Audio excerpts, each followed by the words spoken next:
Nunca pensé que una llamada telefónica desde una cama de hospital sería el momento en que finalmente vería a mi madre como quien realmente era.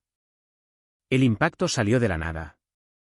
Un segundo estaba conduciendo a casa desde el supermercado, tarareando al ritmo de la radio, y al siguiente, hubo un repugnante crujido de metal, el golpe explosivo de la bolsa de aire y luego nada más que un silencio zumbante. No recuerdo mucho después de eso. Solo destellos.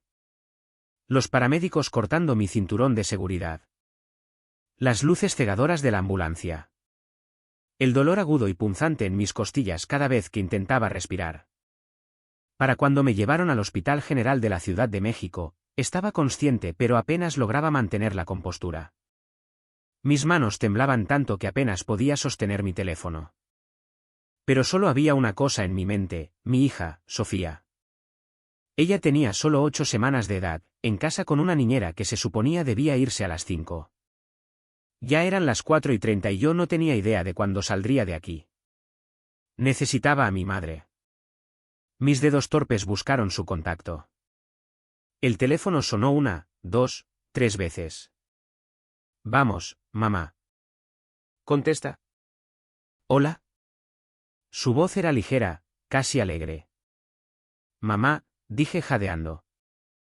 E incluso esa sola palabra envió una punzada de dolor a través de mi pecho. He tenido un accidente. Estoy en el hospital.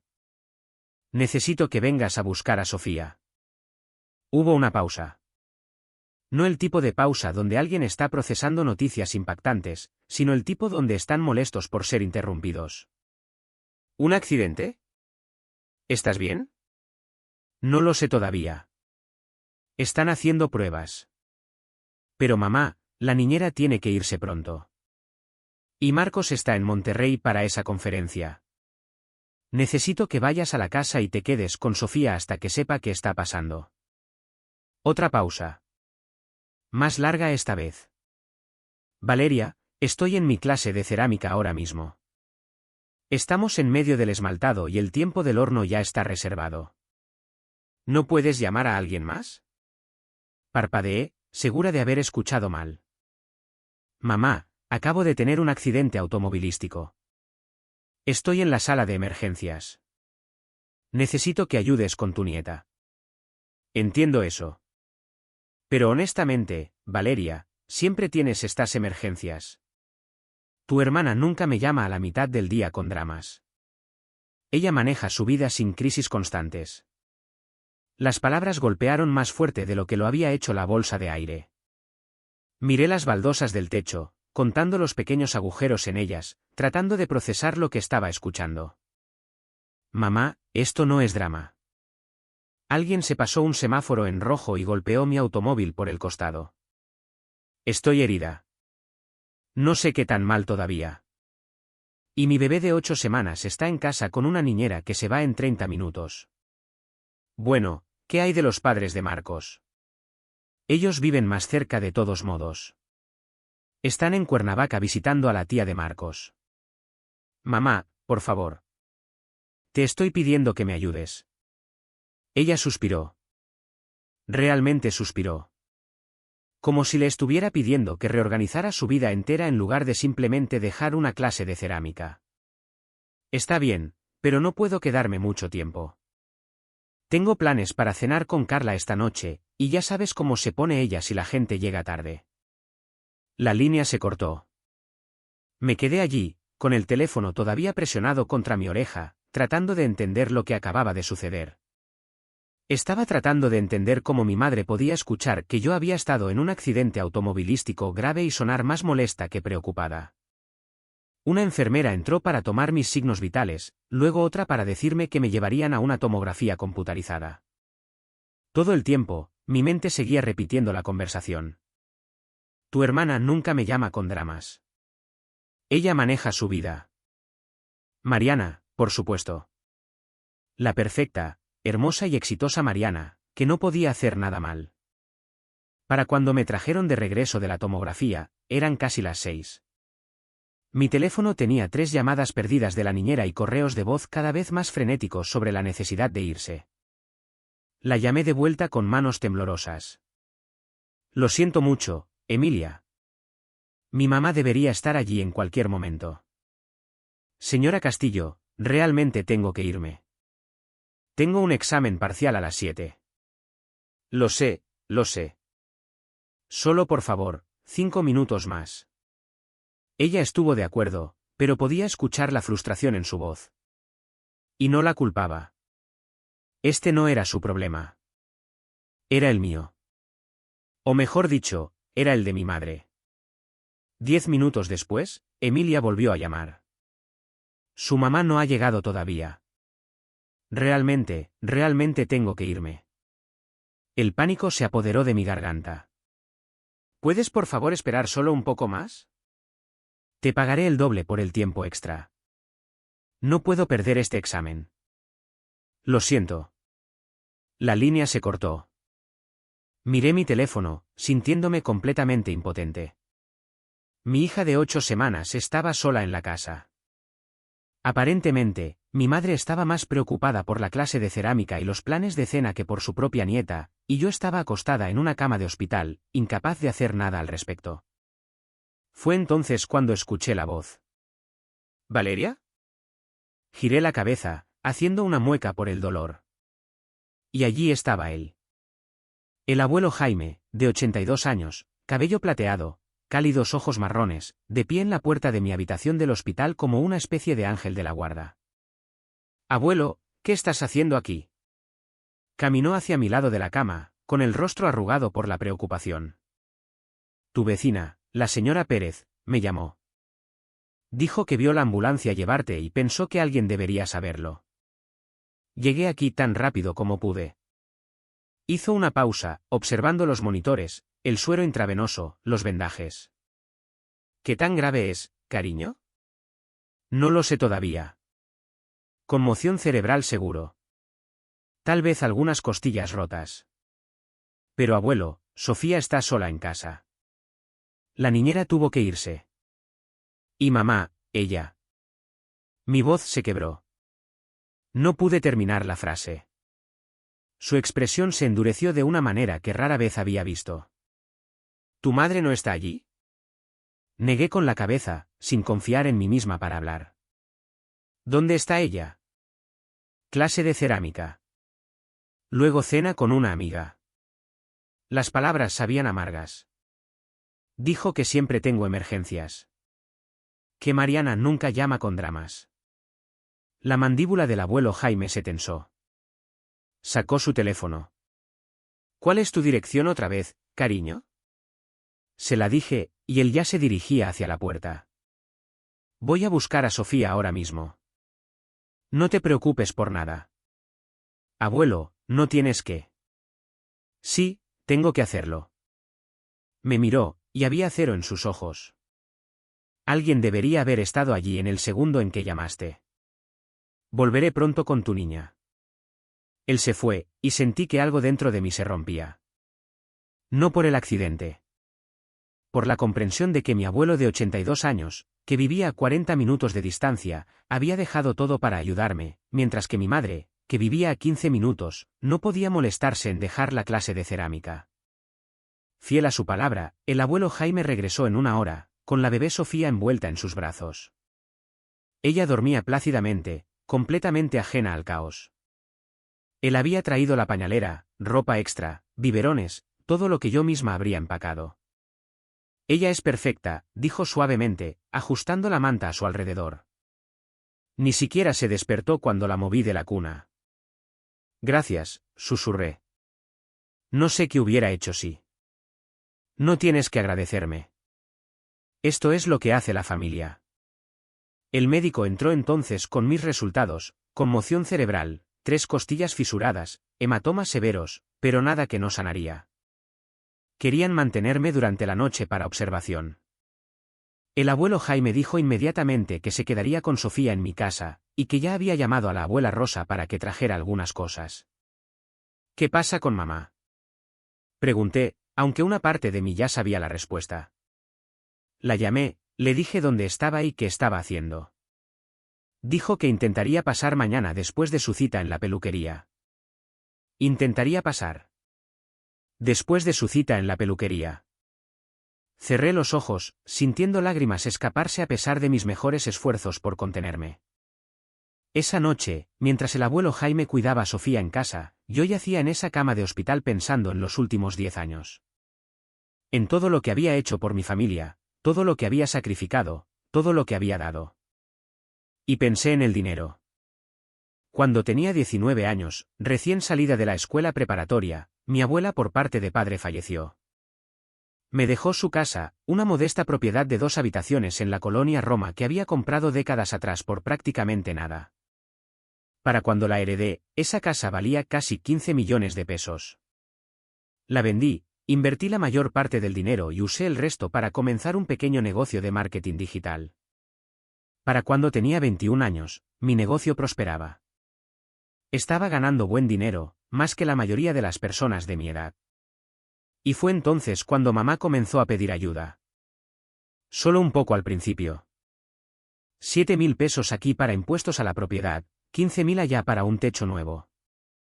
Luego papá fue despedido de su trabajo en la planta de manufactura, y de repente las peticiones se hicieron más grandes. ¿Podía ayudar con la hipoteca? Solo por unos meses hasta que encontrara algo nuevo. Unos meses se convirtieron en un año, luego 2 años. Luego simplemente se volvió normal. Tenía 22 años cuando comencé a enviarles 50.000 pesos cada mes, suficiente para cubrir su hipoteca, los pagos de sus automóviles, su seguro.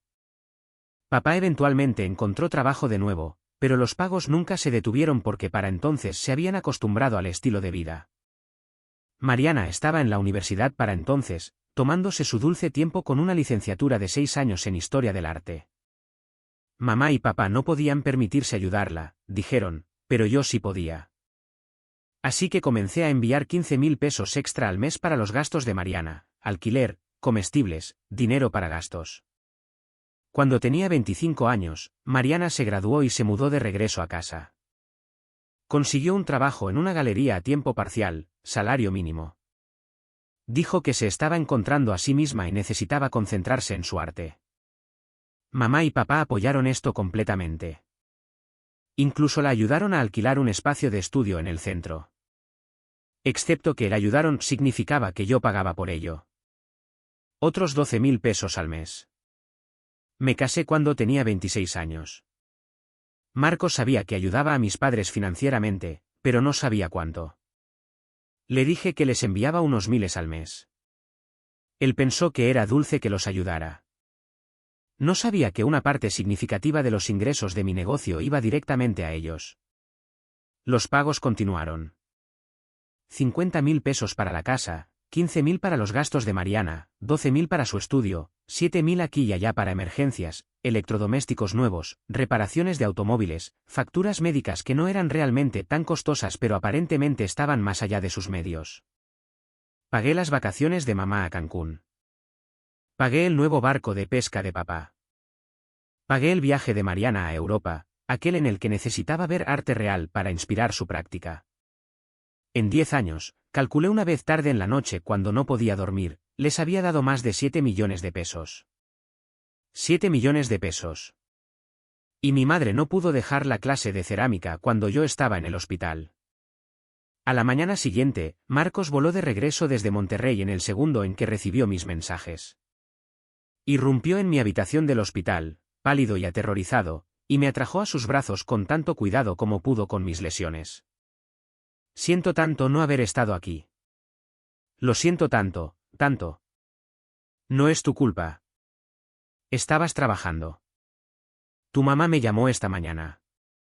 Dijo que necesitaba hacer mejores arreglos para Sofía porque ella no siempre podía estar disponible en cualquier momento. Se apartó, confundido. Valeria, ella hizo que sonara como si hubiera estado corriendo toda la noche ayudándonos. Pero cuando llegué a la casa, tu abuelo estaba allí. Dijo que él había sido quien se había encargado de todo. Respiré hondo, lo cual dolió, y le conté la verdad. Todo. La clase de cerámica, los planes de cena, los comentarios sobre Mariana nunca teniendo emergencias, el abuelo Jaime conduciendo por toda la ciudad para rescatar a Sofía mientras mi madre se quejaba de mi drama constante. La expresión de Marcos pasó de confundida a enojada a algo que no podía leer del todo. ¿Ella realmente dijo eso mientras estabas en el hospital? Asentí. Se sentó pesadamente en la silla junto a mi cama.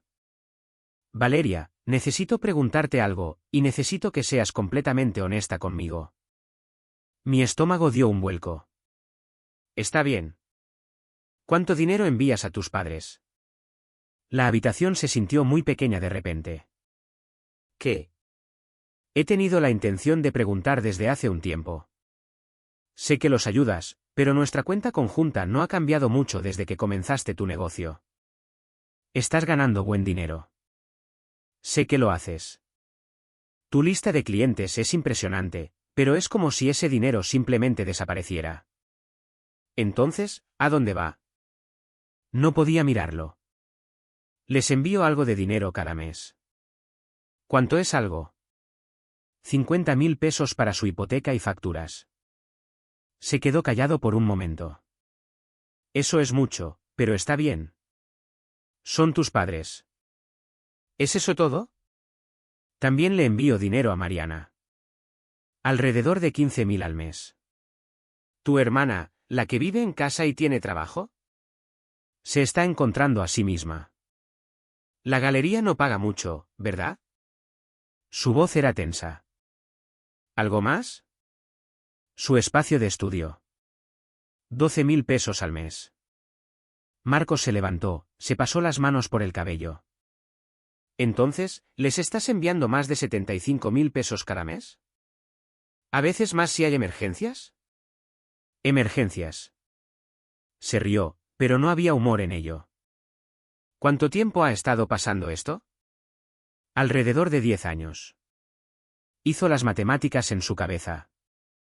Vi su rostro ponerse pálido. Valeria, eso es más de 7 millones de pesos. 7 millones de pesos aproximadamente, tal vez un poco más. 7 millones de pesos. Lo dijo lentamente, como si estuviera tratando de darle sentido al número. Les has dado a tus padres y a tu hermana 7 millones de pesos, ¿y tu madre no quiso dejar la clase de cerámica cuando tuviste un accidente automovilístico? Escucharlo decirlo en voz alta hizo que sonara aún peor. No sabía cómo parar, susurré. Son mi familia. Yo soy tu familia. Sofía es tu familia. Se supone que nosotros somos lo primero, Valeria. ¿Sabes lo que podríamos haber hecho con ese dinero? Podríamos haber pagado nuestra hipoteca completamente. Podríamos haber establecido un fondo universitario masivo para Sofía. Podríamos habernos retirado temprano. Se volvió a sentar, su ira desinflándose en algo más triste. Pero en cambio, has estado apoyando el estilo de vida de tus padres mientras te tratan como una inconveniencia. Ellos no solían ser así.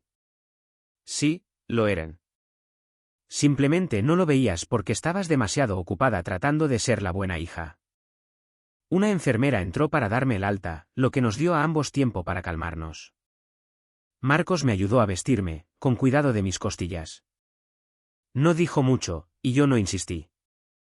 El abuelo Jaime nos recibió en la casa con Sofía, quien estaba alimentada, cambiada y feliz. ¿Cómo te sientes, cariño? Como si me hubiera atropellado un automóvil. Traté de bromear, pero no tuvo gracia. Marcos tomó a Sofía, y lo vi sostener a nuestra hija, presionando besos en su cabeza. Me miró por encima de su cabello suave. Necesitamos hablar de esto apropiadamente, pero primero, necesitas descansar. Durante los siguientes días, apenas dejé el sofá. Mis costillas hacían que moverse fuera una agonía, y la conmoción cerebral significaba que no podía mirar pantallas por mucho tiempo. Marcos se tomó un tiempo libre del trabajo para cuidarnos a mí y a Sofía. El abuelo Jaime venía todos los días, trayendo comida, ayudando con la bebé, simplemente estando allí. Mi madre llamó 2 veces. La primera vez para decirme que se alegraba de que estuviera bien, pero que había estado terriblemente preocupada y no había dormido bien debido al estrés que yo había causado. La segunda vez para preguntar si podía transferir el pago del próximo mes unos días antes porque papá quería reservar un viaje de pesca. Le dije que lo pensaría y colgué. Al cuarto día, Marcos se sentó a mi lado en el sofá, con cuidado de no sacudir mis costillas. He estado pensando en algo. Sí. ¿Cuándo fue la última vez que tu madre o tu hermana preguntaron cómo estabas? No porque necesitaran algo, sino solo para saber de ti. Abrí la boca para responder y me di cuenta de que no podía recordar. Cada llamada, cada mensaje de texto, cada visita durante los últimos 10 años había sido sobre ellos.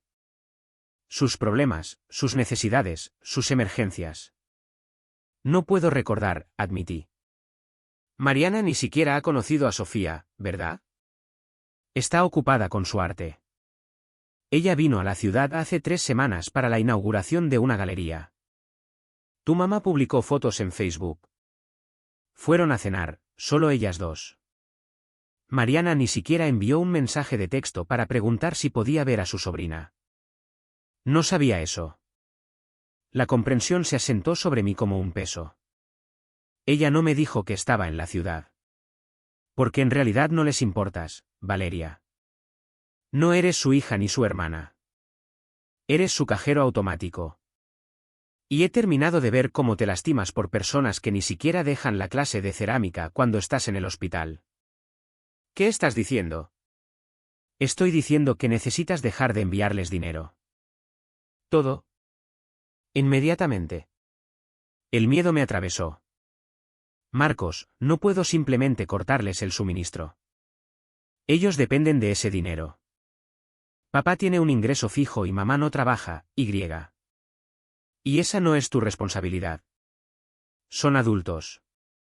Se las arreglaron antes de que comenzaras a enviarles dinero, y se las arreglarán después.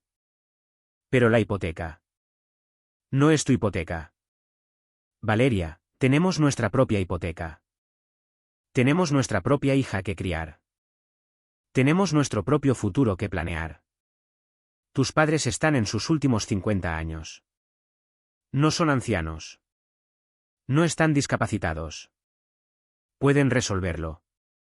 No entiendes. Si paro, ellos. ¿Ellos qué?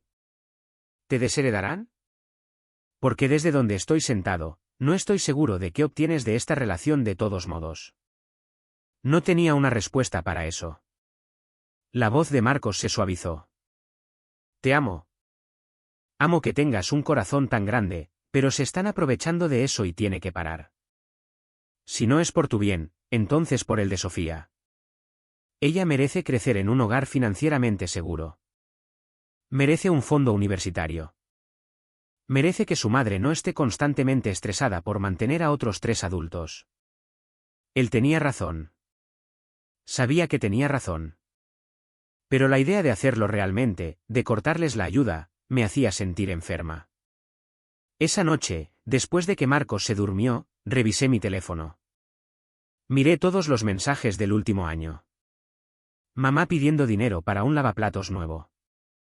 Mariana necesitando ayuda con el seguro de su automóvil. Papá queriendo actualizar su camioneta. Mamá necesitando dinero para regalos de Navidad. Mariana pidiendo boletos de primera clase para ver a su amiga en Guadalajara. Ni una sola vez ninguno de ellos había preguntado sobre mi negocio, sobre el desarrollo de Sofía, sobre cómo Marcos y yo estábamos manejando la nueva paternidad. Era solo solicitud tras solicitud tras solicitud. Pensé en el día en que entré en labor de parto.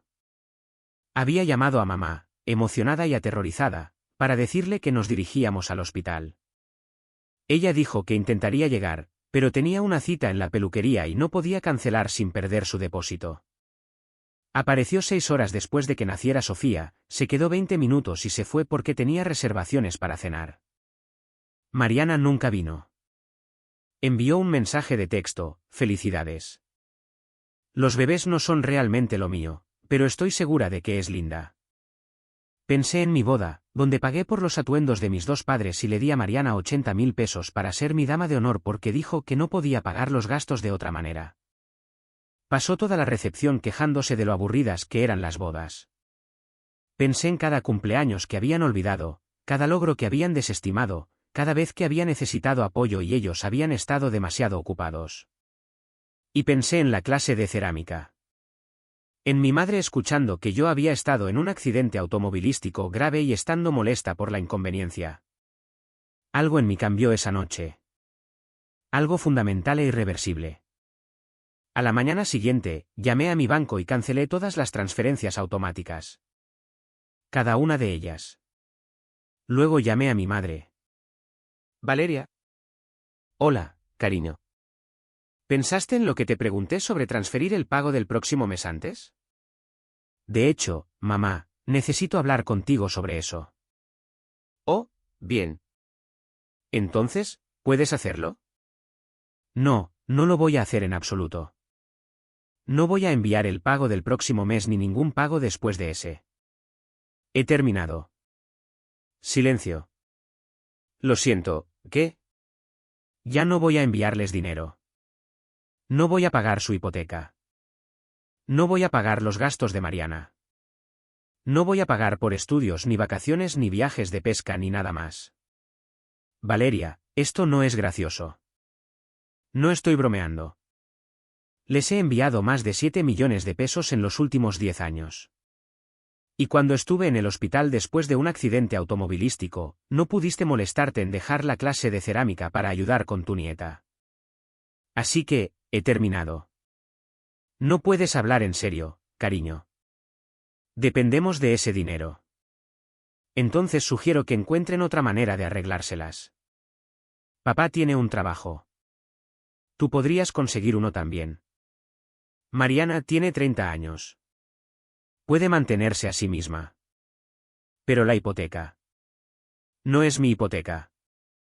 Tú y papá compraron esa casa.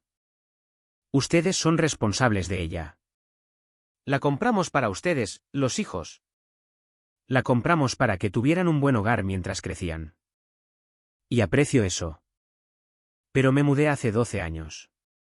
Esa casa no ha sido para mí en más de una década. Podía escucharla respirar pesadamente al otro lado. ¿Y qué? ¿Simplemente vas a abandonarnos? ¿Dejarnos sin hogar? No se quedarán sin hogar. Pueden vender la casa, mudarse a algo más pequeño y asequible, o ambos pueden conseguir trabajos y cubrir la hipoteca ustedes mismos. Pero ya no es mi responsabilidad después de todo lo que hemos hecho por ustedes. ¿Todo lo que han hecho por mí? ¿Cómo qué, mamá? ¿Cómo negarte a cuidar a tu nieta cuando estaba en la sala de emergencias? ¿Cómo olvidar mi cumpleaños 3 años seguidos? ¿Cómo pasar cada conversación pidiendo dinero? Te criamos. Te alimentamos y te vestimos y pusimos un techo sobre tu cabeza. Ese era su trabajo como padres. Eso es lo mínimo. No les da derecho a 7 millones de pesos de mi dinero. Tú desagradecida, egoísta. ¿Soy egoísta? ¿Yo soy la egoísta? Les he dado todo lo que han pedido durante 10 años. He sacrificado mi propia seguridad financiera, mi matrimonio, mi tranquilidad, todo para apoyarlos. Y ni siquiera pueden fingir que les importa cuando estoy herida. Sí nos importa. Pero tienes que entender, tenemos nuestras propias vidas. No podemos simplemente dejar todo cada vez que tienes una crisis. No fue una crisis, mamá. Fue un accidente automovilístico. Estaba herida. Mi bebé estaba sola en casa. Eso no es una crisis. Eso es una emergencia. Y elegiste la clase de cerámica sobre tu propia nieta. Ella estaba llorando ahora. Mariana tiene razón sobre ti. Siempre has pensado que eras mejor que nosotros solo porque tenías ese dinero de la herencia. ¿Mariana dijo eso? Dijo que te crees superior a nosotros. ¿Qué crees que te debemos algo? Me reí, y me dolieron las costillas. El dinero que he estado enviando no es de mi herencia. Es de mi negocio. Cada peso que les he enviado, lo gané. Y Mariana debería saberlo ya que una buena parte ha ido a apoyarla mientras ella se encuentra a sí misma. Te vas a arrepentir de esto. La familia es para siempre. Valeria, no puedes simplemente desecharnos. No los estoy desechando. Estoy estableciendo un límite. Si quieren una relación conmigo, con Sofía, son bienvenidos a tener una. Pero se basará en dinámicas familiares reales, no en transacciones financieras. No más pedir dinero. No más tratarme como un cajero automático. Si no pueden hacer eso, entonces tal vez no tengamos una relación después de todo. Estás cometiendo un gran error. Tal vez. Pero es mi error para cometer. Colgué antes de que pudiera decir algo más. Mis manos temblaban, pero me sentía extrañamente tranquila. Más ligera de alguna manera, como si hubiera estado cargando un peso que no me di cuenta de que me estaba aplastando hasta que lo solté. Marcos me encontró en el sofá mirando mi teléfono. ¿Lo hiciste? Lo hice. Se sentó a mi lado, me atrajo cuidadosamente contra su hombro. ¿Cómo te sientes? Aterrorizada. Aliviada. ¿Triste? Todo eso a la vez. Eso es normal. Ella me llamó egoísta. Por supuesto que lo hizo. Acabas de cortarle su flujo de ingresos. Va a decir lo que sea que crea que te hará sentir lo suficientemente culpable como para cambiar de opinión. ¿Qué pasa si ella tiene razón? ¿Qué pasa si soy egoísta? Valeria, amor, establecer límites no es egoísta. Cuidar a tu propia familia no es egoísta. Has pasado 10 años poniéndolos primero, y ni siquiera tuvieron la decencia de estar allí cuando más los necesitabas. Eso no es una relación. Eso es explotación. Durante los siguientes días, mi teléfono explotó. Mamá llamó 17 veces, dejando correos de voz cada vez más frenéticos. Papá llamó, enojado, exigiendo saber qué creía que estaba haciendo. Mariana me envió una serie de mensajes de texto que comenzaron con súplicas y terminaron con insultos viciosos. Los bloqueé a todos. Luego llegaron los mensajes de la familia extendida, tías, tíos, primos con los que no había hablado en años. Todos repentinamente muy preocupados por mi relación con mis padres.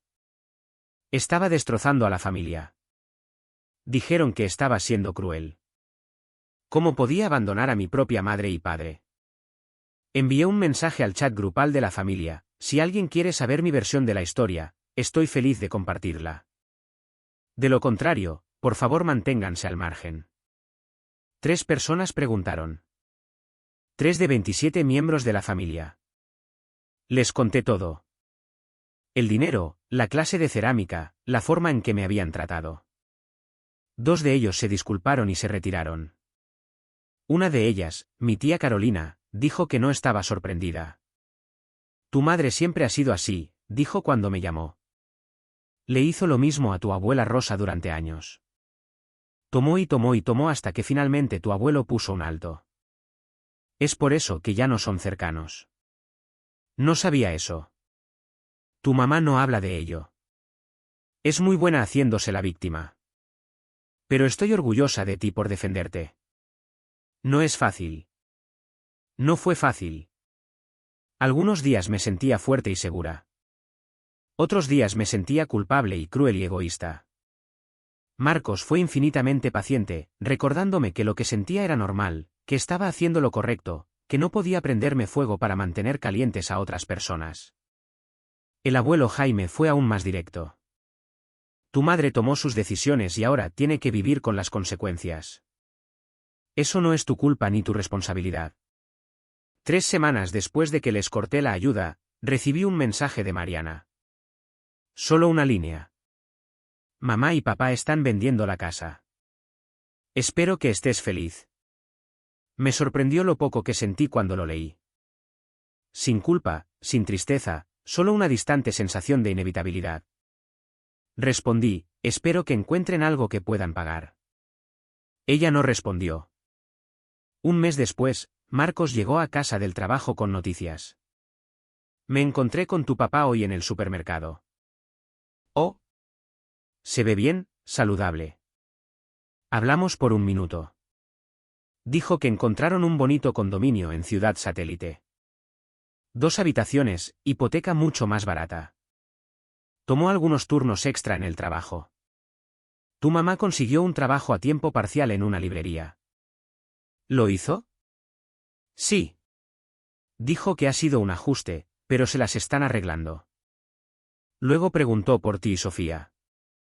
Quería saber si podía verla en algún momento. ¿Qué dijiste? Dije que debería llamarte y preguntarte el mismo. Esa noche, Mi teléfono sonó. El nombre de papá en la pantalla. Respondí. ¿Valeria? Hola. Hola, papá. Me encontré con Marcos hoy. Mencionó que. Silencio incómodo. Mira, no voy a arrastrarme, dijo finalmente. Pero voy a disculparme. Por muchas cosas. Por dar por sentado tu dinero, por dejar que tu madre te tratara de la manera en que lo hizo, por no defenderte cuando debería haberlo hecho. No dije nada. Tenías razón al cortarnos la ayuda. No lo vi en ese momento, pero tenías razón. Nos acostumbramos a vivir de tu generosidad y olvidamos ser realmente tus padres. Eso es culpa nuestra. Gracias por decir eso. Me las arreglé. Tu mamá no está lista para admitirlo todavía. Todavía está bastante enojada, pero lo estará eventualmente. Hasta entonces, me preguntaba si tal vez podría ver a Sofía a veces. Si estás abierta a ello. Sé que no me lo merezco, pero ella es mi nieta y me gustaría estar en su vida sin el asunto del dinero. Solo como su abuelo. Miré a Sofía durmiendo en su Moisés. Creo que podemos arreglar eso. ¿De verdad? Con la condición de que el dinero nunca surja. Ni como una broma, ni como una indirecta, en absoluto. En el segundo en que tú o mamá me pidan dinero, he terminado. Para siempre. Entendido. Absolutamente entendido. Hicimos planes para que viniera ese fin de semana. Después de colgar, sentí algo que no había sentido en mucho tiempo cuando se trataba de mi padre, esperanza. Marcos arqueó las cejas cuando le conté. ¿Estás segura de esto? No. Pero creo que vale la pena intentarlo. Sonaba genuino. Y si no lo es, entonces sabré que le di una oportunidad y el fracaso es suyo, no mío. Papá vino ese sábado. Trajo un conejo de peluche para Sofía y no se quedó mucho tiempo. Solo la sostuvo un rato, lloró un poco y se fue. Me envió un mensaje de texto después, gracias por dejarme verla. Significa el mundo para mí. Vino de nuevo 2 semanas después. Luego otra vez la semana siguiente. Cada visita fue breve, respetuosa, nunca pidiendo nada. Solo un abuelo conociendo a su nieta. Mamá nunca se acercó. Según papá, ella todavía estaba convencida de que yo había exagerado, de que les debía algo, de que estaba siendo vengativa. Él no presionó el tema, y yo aprecié eso. Mariana me envió un mensaje más meses después de que aparentemente había agotado todas las demás opciones. Me mudo a Guadalajara.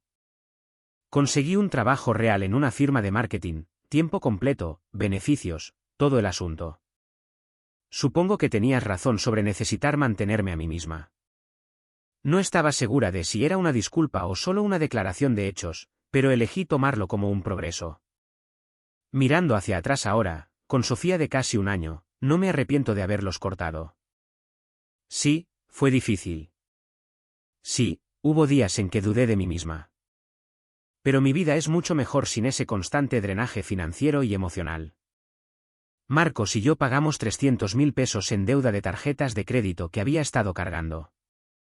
Financiamos completamente la cuenta de ahorros para la educación de Sofía.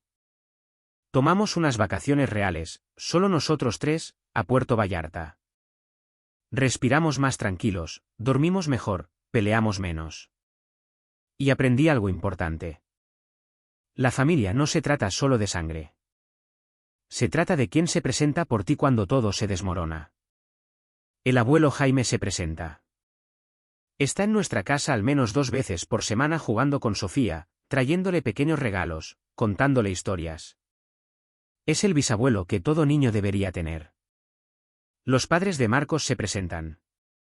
Volaron de regreso desde Cuernavaca en el segundo en que escucharon sobre el accidente. Han sido increíbles con Sofía, solidarios con nosotros, nunca sobrepasándose o exigiendo. Mi tía Carolina se presenta. Llama cada par de semanas solo para ver cómo estamos. Sin agenda, solo cuidado genuino. Mi madre eligió la clase de cerámica. Mariana eligió su arte. Papá está tratando de reconstruir algo, y lo estoy dejando, pero con cuidado, con límites claros. Y me estoy presentando por mí misma, por mi hija, por mi esposo, por la familia que he construido, no la familia en la que nací. Si hay algo que quiero que la gente tome de mi historia, es esto: no le debes a nadie acceso ilimitado a tus recursos solo porque comparten ADN. Está bien establecer límites. Está bien decir no. Está bien esperar que las personas a las que apoyas se presenten por ti cuando las necesitas. Y está bien alejarse cuando no pueden cumplir con ese estándar básico. El amor no debería ser transaccional, pero debería ser recíproco. La verdadera familia se presentará por ti sin que se lo pidan, sin esperar pago, sin hacerte sentir culpable por tener necesidades. Si las personas en tu vida no pueden hacer eso, podría ser el momento de redefinir lo que significa la familia para ti. Porque al final del día, la familia que eliges es a menudo más leal que la familia en la que naces. Y mereces personas que dejarían todo para estar allí para ti, no personas que te ven como una obligación o un cajero automático. Aprendí esa lección en una cama de hospital con costillas fisuradas y una conmoción cerebral cuando mi abuelo de 82 años condujo por toda la ciudad mientras mi madre terminaba su clase de cerámica. La mejor lección que he aprendido.